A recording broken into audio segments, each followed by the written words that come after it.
వారు అప్లై చేసుకునే విధంగా ఆ ఫామ్స్ ని వారికి ముందే ఇచ్చి ఆ ఇచ్చిన ఫాముల్ని ముందుగా నిర్ణయించి ప్రకటించిన ప్రకారం ఏదైతే గ్రామ సభల ద్వారా ఈ అప్లికేషన్లు తీసుకుంటుందో ఈ ప్రజా పాలనలో ఈ ఇందిరమ్మ రాజ్యంలో ఈ అప్లికేషన్లు అన్నిటినీ ముందే వారు ఫిల్ చేసుకున్న తర్వాత అధికారులు సంబంధిత ముఖ్య అధికారులు అందరూ అక్కడే ఉంటారు. వారి సమక్షంలో వారి అప్లికేషన్లు తీసుకొని వారందరికీ కూడా ఒక రిసీట్ ఇస్తారు బాధ్యతాయుతమైన అధికారులు. ఈ సేకరించిన అప్లికేషన్లు అన్నిటినీ అర్హులైన ప్రతి వారికి వారు దేంట్లో ఎలిజిబుల్ అవుతారో ఎలిజిబుల్ అయ్యే వాటిని తప్పకుండా ఇచ్చిన మాట ప్రకారం ఏదైతే ఆనాడు గత ప్రభుత్వంతో ఇసుకి వేసారి మాకు మార్పు కావాలి, తెలంగాణ రాష్ట్రాన్ని ఇచ్చిన కాంగ్రెస్ ప్రభుత్వం కావాలి, ఇందిరమ్మ రాజ్యంలోనే ఈ మార్పు వస్తది అని నమ్మి మాకు ప్రజల పట్టం కట్టారో దానిని కార్యరూపం దాల్చే విధంగా వారి గుమ్మానికే అధికారుల్ని వారి గుమ్మం వద్దకే అధికారుల్ని పంపించి వారు ఏది కోరుకుంటున్నారో వారి అర్హతను బట్టి వారి సూటబిలిటీని బట్టి ఈ అప్లికేషన్లు సేకరించడం అనే కార్యక్రమం ప్రజా పాలన కార్యక్రమం ద్వారా చేపట్టడం జరుగుతుంది. అయితే దీంట్లో యావత్ తెలంగాణ ప్రజలకి ఈ వేదిక ద్వారా ఒకటే చెప్పదలుచుకున్నాను.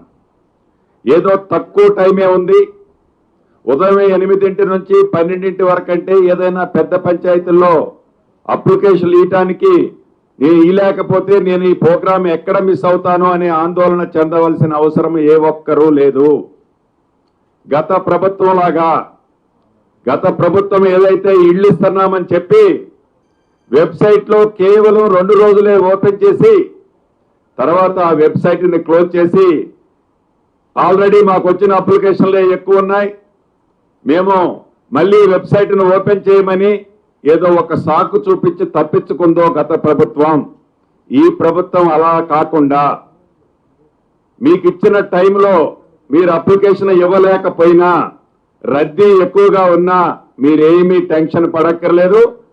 ఆ గ్రామంలో సంపూర్ణంగా అర్హులైన ప్రతి ఒక్కరి దగ్గర నుంచి కూడా ఈ ప్రభుత్వం మీరిచ్చే అప్లికేషన్ ని తీసుకుంటది అని కూడా ఈ వేదిక ద్వారా యావత్ తెలంగాణ ప్రజల కుటుంబాలకి తెలియజేస్తున్నాను.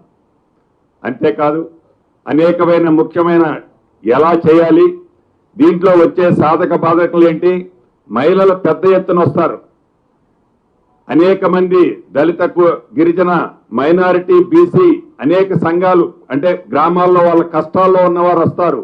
వీళ్ళందరినీ వాళ్ళకున్న సమస్యలు ఏవైతే మేము 6 గ్యారెంటీల్లో పొందపరిచామో ఈ పొందపరిచే ఐటమ్స్ ని వాళ్ళు అప్లై చేసుకోవడానికి వచ్చే వారందరి దగ్గర చిత్తశుద్ధితో వారి అప్లికేషన్ ఈ ప్రభుత్వం తీసుకుంటది అనేదైతే ముందుగా తెలియజేస్తున్నాను. కంగారు పడి ఎవరో తొక్కిసలాటికి గురి కావద్దు.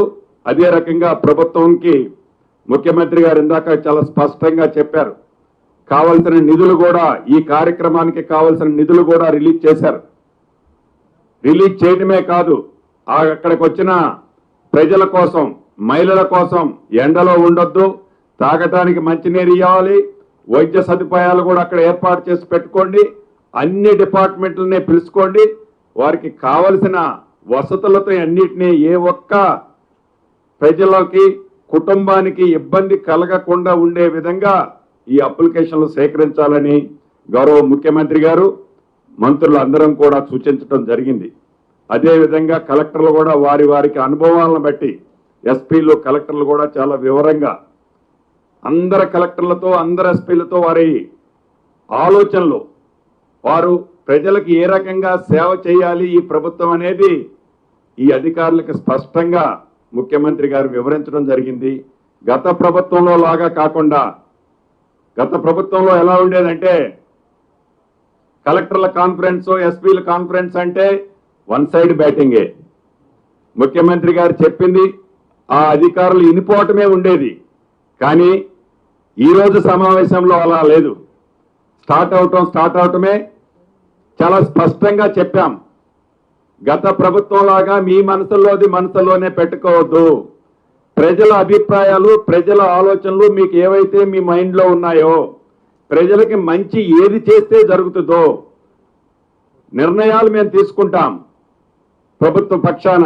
కానీ ఇంప్లిమెంట్ చేసేది మీరే కాబట్టి ఇంప్లిమెంట్ చేసే దాంట్లో వచ్చే ఇబ్బందులు ఏంటో కూడా మీరు ఓపెన్ గా షేర్ చేయాలని ప్రతి ఒక్క కలెక్టర్తో వారి అభిప్రాయాలను సేకరించడం జరిగింది. గత ప్రభుత్వంలో అలా ఉండేది కాదు. రాజుగారు హుకుం జారీ చేస్తే ఆ హుకుంని ఇంప్లిమెంటేషన్ చేయాలే తప్ప అటు సైడ్ ఇవాళ సమస్యలు వినేవాళ్ళు కాదు. ఇది ప్రజల ప్రభుత్వం, ప్రజా పాలన కాబట్టి అధికారుల కష్ట సుఖాలు ఎలా ఇంప్లిమెంట్ చేయాలి, ప్రజలు ఏం జరుగుతుంది అనేది స్వేచ్ఛగా వారితో ఈ ప్రభుత్వం మాట్లాడటం జరిగింది. వారు అధికారులు కూడా కొన్ని ఫీడ్బ్యాక్ ఇచ్చారు. ఏదైతే ఇందాక నేను చెప్పానో 6 గ్యారంటీల్లో 2 గ్యారంటీలు ఇంప్లిమెంటేషన్ చేశామో దాంట్లో ఆర్టీసీ బస్సు ప్రయాణికులు, నా ఆడబిడ్డలు తెలంగాణ రాష్ట్రంలో గతంలో 30 నుంచి 32% బస్సులో ప్రయాణం చేసేవాళ్ళు. ఈనాడు అది 58 నుంచి 61% మహిళలు బస్సులలో ప్రయాణం చేస్తున్నారు. అంటే 100% ఇంక్రీజ్ అయిందనేది కలెక్టర్లు వారి జిల్లాల్లో వచ్చే నివేదికలను కూడా ఆ సమావేశంలో వివరించడం జరిగింది. ఎందుకు చెప్తున్నానంటే మేము ఏవైతే స్కీములు ప్రకటించిన స్కీములు ఏవైతే ఇంప్లిమెంటేషన్ లో పెట్టామో వాటి రిజల్ట్ ఏంటో కూడా బ్యాక్ ఏం జరుగుతుందో కూడా చూసుకోవాలి. కాబట్టి అది కూడా మేము చర్చించినప్పుడు చాలా మంచి ఫీలింగు, మంచి ఫీడ్బ్యాక్ వచ్చింది. నిజంగా మేమందరం కూడా చాలా హ్యాపీగా ఉన్నాం. అంతేకాదు, ఏదైతే ఈ ప్రజాపాలనలో ఒక గ్రామ పంచాయతీ ఉంటే ఆ గ్రామ పంచాయతీ కొన్ని అంబులెన్స్ ఉంటాయి. ఆ అంబులెన్స్ కి ఈ గ్రామ పంచాయతీలకి సుమారు ఒక 5-6 కిలోమీటర్ల డిస్టెన్స్ ఉంటుంది. ప్రజలకి అక్కడ ఇబ్బంది పడకుండా ఉండే విధంగా ఏదైతే ఆ అంబులెట్ విలేజ్ కూడా ఈ అధికారులే ఆ అంబులెట్ విలేజ్కి వెళ్ళాలి. ఈ 6 కిలోమీటర్లు ఈ గ్రామ పంచాయతీ ఆఫీసులోనే మేము మీటింగ్ పెడతాం. మీరందరూ ఇక్కడికి రావటమే కాదు, అలా వద్దు, మీరే అక్కడికి వెళ్ళి వారి సమస్యలకు సంబంధించి మన 6 గ్యారంటీలకు సంబంధించిన ఫామ్ లో వారు దేనికి ఫిట్ అవుతారో ఆ అప్లికేషన్లు తీసుకోవాలని కూడా ముఖ్యమంత్రి గారు ఆదేశించడం జరిగింది. అంతేకాదు, వెనకబడ్డ ప్రాంతాలు ఉన్నాయి. చెంచుల లాంటి అనేక కులాలు చాలా మారుమూల ప్రాంతాల్లో నివసిస్తున్నారు. రాష్ట్ర వ్యాప్తంగా సుమారుగా 3,500 నుంచి 4,000 కుటుంబాలు ఈ చెంచులు ఇతరత్ర కులాలు ఉన్నాయి. వారు కూడా ప్రజల్లో రావడానికి ఇబ్బంది పడతారు. వారిని గతంలో ఐడెంటిఫై చేస్తున్న లిస్ట్ ఉంది ఆ కన్సర్న్ కలెక్టర్స్ దగ్గర. ఆ గ్రామాలకి, ఆ గూడాలకి ఎంత మారుమూల ప్రాంతంలో ఉన్నా, ఎంత దూరంగా ఉన్నా అధికారులు ఎవ్వరూ కూడా వారిని చిన్న చూపు చూడకుండా తప్పకుండా ఆ గూడెంలో 10 ఇళ్ళున్నా ఆ 10 ఇళ్ళ దగ్గరికి ప్రభుత్వ అధికారులే వెళ్ళాలి ఆ చెంచులు లాంటి కుటుంబం దగ్గరికి అనేది గౌరవ ముఖ్యమంత్రి గారు ఆదేశించడం జరిగింది. అంతేకాదు, ఏదైతే డ్రగ్స్కు సంబంధించిన విషయంలో కూడా చాలా ఐపీఎస్ ఆఫీసర్లతో మళ్ళీ ఒకసారి దిశానిర్దేశించడం జరిగింది. డ్రగ్స్ విషయంలో ఈ ప్రభుత్వానికి ఒక క్లారిటీ ఉంది. ఈ ప్రభుత్వం చిత్తశుద్ధితో ఈ డ్రగ్స్ అనే మమ్మరిని ఈ రాష్ట్రం నుంచి పాలతోరాలి, గంజాయిని ఈ రాష్ట్ర సరిహద్దుల్లోకే రాకుండా చేయాలనేది కృత నిశ్చయంతో ఈ ప్రభుత్వం, అదే రకంగా గౌరవ ముఖ్యమంత్రి గారు ఉన్నారు. ఆ విషయంలో కూడా ఐపీఎస్ అధికారులకు చాలా స్పష్టంగా చెప్పడం జరిగింది.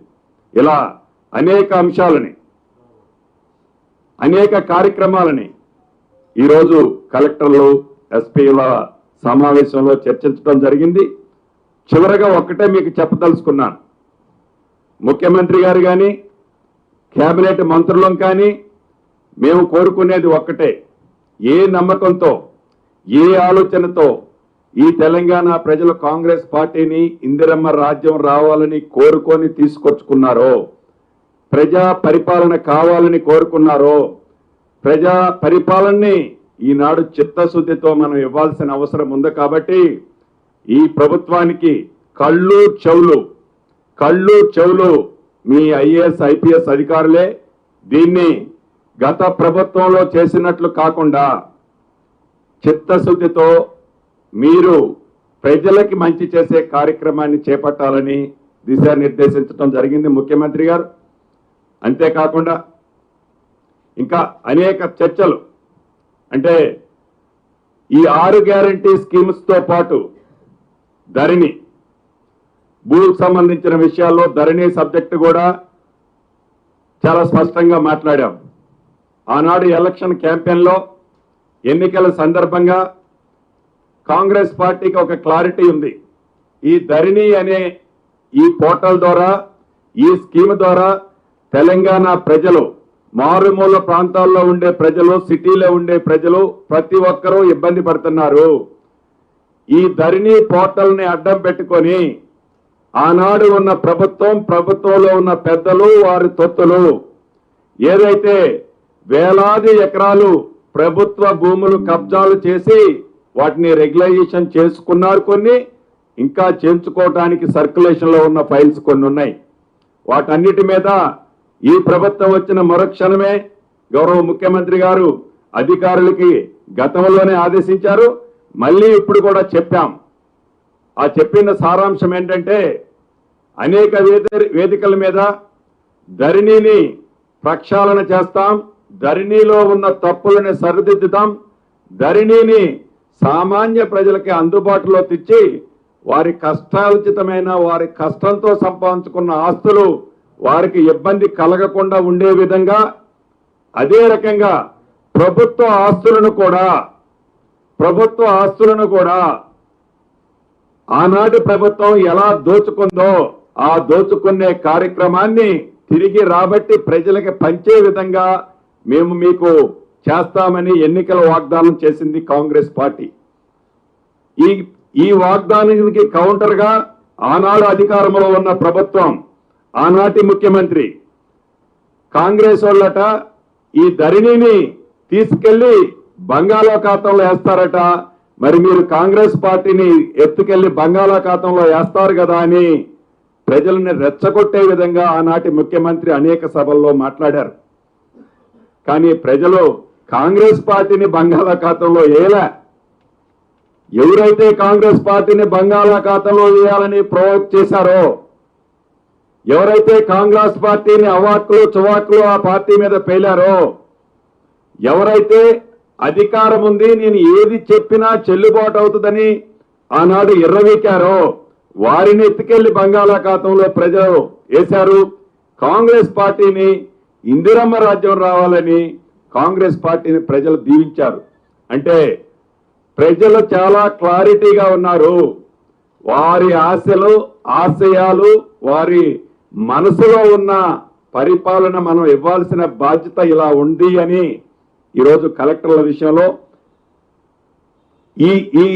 ఈ పాయింట్ స్పెసిఫిక్ గా మెన్షన్ చేయడం జరిగింది. ధరణికి సంబంధించింది బంగాళాఖాతం అనే ఐటమ్ని ఎందుకంటున్నామంటే ఈ ప్రభుత్వం ఎంత చిత్తశుద్ధితో ఉంది, ఈ ప్రభుత్వం ప్రజల పక్షాన ఎలా ఉంది, ఈ ప్రభుత్వం ప్రజలకు ఇచ్చిన వైద్యం, ఆరోగ్యంతో పాటు విద్య, ఇతరత్ర కార్యక్రమాలను చేపట్టే దాంట్లో ఎలా ఉంది అనేది స్పష్టంగా ఈ ప్రభుత్వం యొక్క ఆలోచనల్ని ఈనాడు ఐఏఎస్ ఐపీఎస్ అధికారులకి స్పష్టంగా మా గౌరవ ముఖ్యమంత్రి గారు, మిగతా సహచర మంత్రులు కూడా తెలియజేయడం జరిగింది.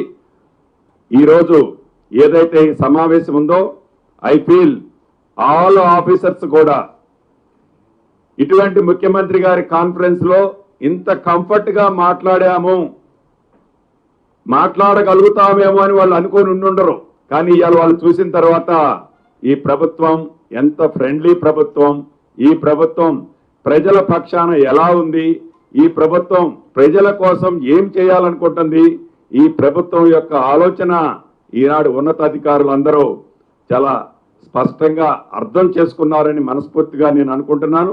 రాబోయే రోజుల్లో మేము ఏదైతే ఆశించామో ప్రజలు ఏది కోరుకొని ఇందిరమ్మ రాజ్యాన్ని తెచ్చుకున్నారో అది 100% ప్రజలకు డెలివరీ చేసే దాంట్లో మా ముఖ్యమంత్రి గారు మా కేబినెట్ సహచరులు తప్పకుండా అధికారులతో కలిసి మంచి పరిపాలన ఇవ్వాలనుకున్నాం. ఇంకొకటి కూడా చెప్పాం, కక్షపూరితంగా ఈ ప్రభుత్వం ఏ ఒక్క వ్యక్తుల మీద వ్యవస్థల మీద ఉండదు. తప్పు చేస్తే అది ఎంత పెద్దవాళ్ళనైనా కూడా ఉపేక్షించేది ఉండదనేది కూడా చాలా స్పష్టంగా అధికారులకు చెప్పాం.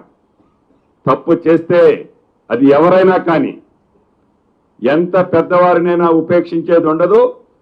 కానీ అని కక్షపూరితంగా ఏ ఒక్క అధికారిని కానీ ఏ ఒక్క నాయకుడిని కానీ ఇబ్బంది పెట్టేది కూడా ఉండదనేది కూడా సిగ్నల్ ఇవ్వటం జరిగింది. ఓవరాల్గా ఈరోజు కలెక్టర్లు ఎస్పీలతో జరిగినది ఈ ప్రజా పాలన, ప్రజల వద్దకే పాలన, ప్రజల ఇంటి వద్దకే పాలన, ప్రజల గుమ్మం దగ్గరకే పాలన అనే కార్యక్రమాన్ని 100% ఆ భగవంతుడి దీవెనతో మంచి జరుగుద్దని చిత్తశుద్ధితో ఈ ప్రభుత్వం ఉంది కాబట్టి ప్రజలకి అందియగలుగుతామని మనస్ఫూర్తిగా నేను కోరుకుంటున్నాను.